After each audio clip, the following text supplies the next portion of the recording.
Hello everyone, সবাই কেমন আছো? আবার চলে এসে একটা ছোট্ট মিনি ব্লগ নিয়ে। এই কয়েকদিন আগে রেমাল ঝড় গেল, আর ঝড়ের পরের দিনই আমরা এই বৃষ্টির মধ্যে বেরিয়ে পড়লাম মা তারার উদ্দেশ্যে। দেখো বাইরে বৃষ্টি হচ্ছে, আর এই বৃষ্টির মধ্যেই আমাদের গাড়ি এগিয়ে যাচ্ছে। ছোটোবেলা থেকেই এই ট্রেন জার্নি আর জানলার পাশে বসে বাইরের সিনারি দেখাটা খুব পছন্দের জিনিস। তার উপর যদি বৃষ্টি হয় আর কথাই নেই। দেখো হঠাৎ করে একটা পুচকু আগমন, আর পুচকুটা কী সেজেছে সেটা কমেন্ট করে জানিও সবাই।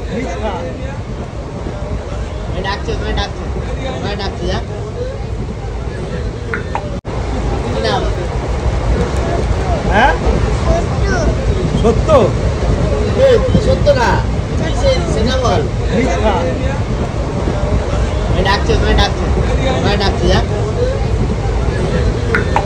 দেখতেই পাচ্ছেন পুজোর তোড়জোড় চলছে, আর ইনি হচ্ছেন সেই ছোট্ট পুচকু মামন রূপ, যার উদ্দেশ্যে আমাদের এই তারাপীঠে আসা ও পুজো দেওয়া।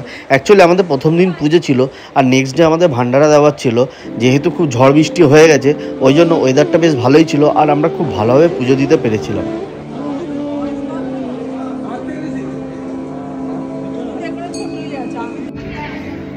কাল থেকে কলকাতায় ভারী বৃষ্টি, আর আমরা আজকে চলে এসেছি তারাপীঠে। বলো কিছু। আমাদের পুজো দেওয়া হয়ে গেছে, পিছনে মা তারা সব এখন সেলফি তুলছে। সেলফি তুলতে সব ব্যস্ত, বাদ বাকি হচ্ছে সব এখানে। ছবি তুলতে ব্যস্ত।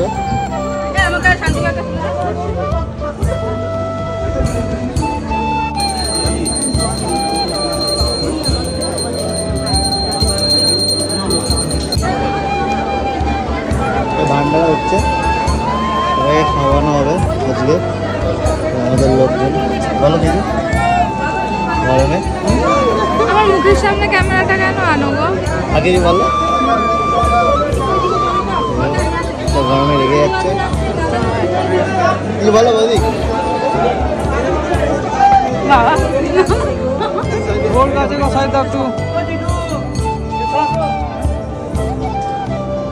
ভান্ডারা ভোগ এসে গেছে। বাচ্চাটা মাথা দাও, বাচ্চাটা মাথা দাও।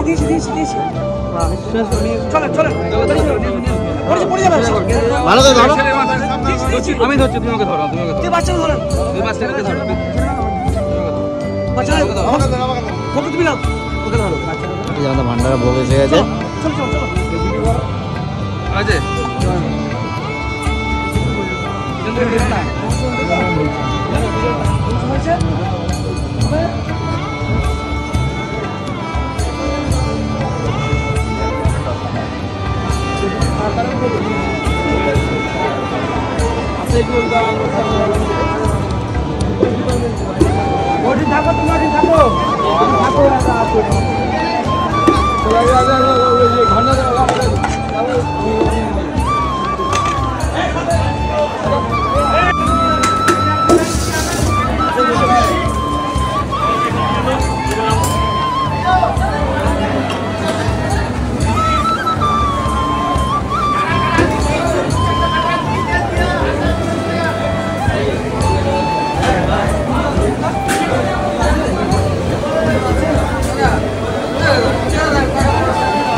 দেখি বাবা হাসো, তাকো বাবা হাসো।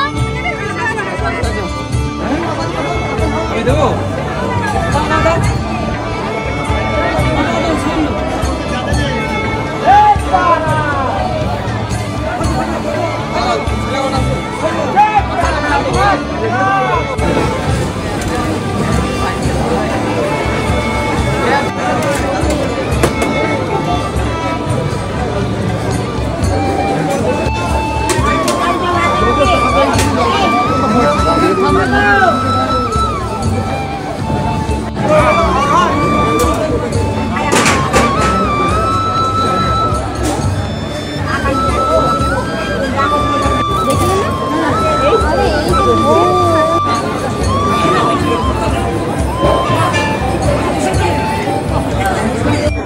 সবাইকে ভোগ বিতরণ পাওয়া আমরা নিজেরাও খেতে বসে বললাম।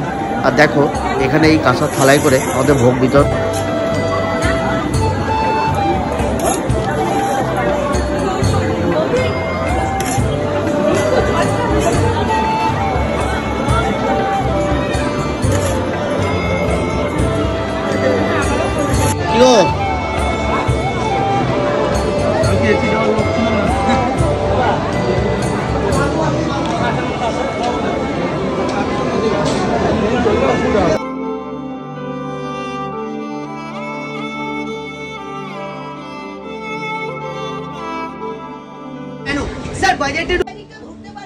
এভাবে ম্যাজিক শো দেখে আমাদের ট্রেন জার্নিটাও শেষ হলো আর আমরা বাড়িও ফিরলাম।